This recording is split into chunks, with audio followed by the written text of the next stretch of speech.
Ramachandrapuram circle పరిధిలో palmar police station లిమిట్స్లో ఎర్రపోతవరం దగ్గర అద్దంపల్లి అనే విలేజ్లో 3వ తారీఖు రాత్రి ఎండమూరి శ్రీనివాస్ అనే ఆయన ఒక బండి మీద వెళ్తున్నప్పుడు గుర్తు తెలియని వ్యక్తులు అతని మీద దాడి చేసి అతని బండిని అలాగే అతని సెల్ ఫోను అలాగే అతని వద్ద ఉన్న నగదు బంగారం దోచుకెళ్లారని చెప్పేసి కంప్లైంట్ రావడం జరిగింది. ఈ విషయం మీద మన కోనసీమ జిల్లా ఎస్పీ గారు శ్రీ బి కృష్ణారావు గారు ఇమీడియట్గా రెస్పాండ్ అయ్యి కొన్ని టీమ్స్ ఫామ్ చేయడం జరిగింది.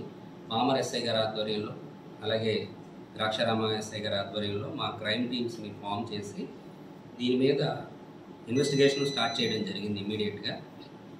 దాంట్లో టెక్నికల్ ఎవిడెన్స్ ద్వారా మేము కనుగొన్నది ఏంటంటే ఒక ఇద్దరు వ్యక్తులు ఆటోలో వచ్చి ఈ దాడి చేసినట్టుగా మాకు ప్రైమరీగా సమాచారం వచ్చింది. దాన్ని బేస్ చేసుకుని మేము టెక్నికల్ ఎవిడెన్స్ ద్వారా ఆ ఆటోని అలాగే ఆ ఆటోలో ఉన్న మరొక వ్యక్తిని ఎవరైతే ఈ నేరానికి పాల్పడ్డారో ఆ ఇద్దరు వ్యక్తులను గుర్తించడం జరిగింది. ఆ ఇద్దరు వ్యక్తులు ఎవరంటే ఓలేటి సత్యబాబు, ఇతను గాడిమోగకు చెందిన వ్యక్తి. ఇతను కొన్ని అప్పుల పాలైపోవడం వల్ల డబ్బు మీద ఏదో రకంగా డబ్బు సంపాదించాలనే దురాలోచనతో ఇతను యానంలో బంగారు షాప్లో పనిచేస్తూ ఉంటారు. ఆ షాప్లో పనిచేస్తున్న క్రమంలో ఇతన్ని చూడడం జరిగింది. ఇతని వద్ద అయితే డబ్బులు ఉంటాయన్న ఉద్దేశంతో అతను రెక్కి నిర్వహించి ఇతను ఎటు వెళ్తున్నాడు షాప్ కట్టిన తర్వాత అనేది గమనించి, యానంలో షాప్ కట్టిన తర్వాత ద్రాక్షారామం వస్తున్నాడు అనే విషయాన్ని గమనించి ఇతను ఒక ఆటో డ్రైవర్కి ఈ విషయాన్ని చెప్పి అతను కూడా ఒప్పించి వీళ్ళిద్దరూ కలిసి ఈ నేరానికి పాల్పడడం జరిగింది. రెండో వ్యక్తి ఆటో తోలిన వ్యక్తి సంగడి రాజు అనే వ్యక్తి.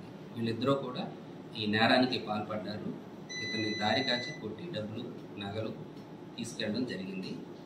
ఇతను ఈ రెక్కి నిర్వహించే సమయంలో మరొక వ్యక్తి యొక్క సాయం కూడా తీసుకున్నాడు. అతను కళ్ళేపల్లి ప్రసాద్ అని చెప్పి అతను కూడా ఈ నేరంలో ముద్దాయిగా గుర్తించి కుట్రలో భాగంగా అతన్ని కూడా అరెస్ట్ చేయడం జరిగింది. ఈరోజు ఈ ముగ్గురు వ్యక్తుల్ని అరెస్ట్ చేసి వారి వద్ద విక్టిమ్ ఎవరైతే ఎండమూరి శ్రీనివాస్ ఉన్నారో ఆయన పోగొట్టుకున్న బండిని, హోండా యాక్టివ్ బండిని, అతని సెల్ ఫోన్ని అలాగే అతను పోగొట్టుకున్న 9 గ్రాముల